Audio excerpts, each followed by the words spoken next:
பொதுவா திமுக காரங்க சயின்டிபிக் திருடங்கன்னு சொல்லுவாங்க. ஆனா இந்த செந்தில் பாலாஜி இருக்காரு, அவர் ஏஐ திருட, இன்னும் லேட்டஸ்ட் வெர்ஷன்.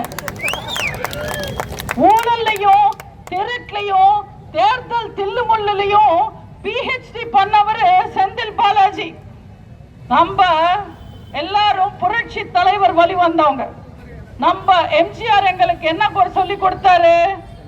இருக்கிறவங்க கிட்ட அந்த எடுத்து இல்லாதவங்களுக்கு கொடுங்கன்னு சொல்லி கொடுத்தாரு. இதுதான் எம்ஜிஆர் ஃபார்முலா. ஆனா இருக்கிறவங்க கிட்டையும் இல்லாதவங்க கிட்டையும் எல்லாருக்கிட்டையும் திருடி ஸ்டாலின் குடும்பத்துக்கு கொடுக்கணும்ன்றது செந்தில் பாலாஜி ஃபார்முலா. கரூருக்கு நாங்க தான் ராஜாங்கன்னு 2 பேர் சுத்திக்கிட்டு இருக்காங்க. அண்ணன் ஜெயில இருந்தாரு, தம்பி பெயில்ல இருக்காரு.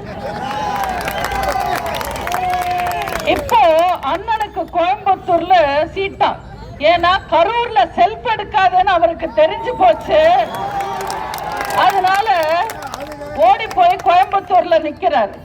தம்பி மட்டும் விட்ட பணம் செலவு பண்ண பணத்தெல்லாம் எடுக்கணும்ன்றதுக்காக இங்க ஓட்டு கேட்டு சுத்திக்கிட்டு இருக்காரு.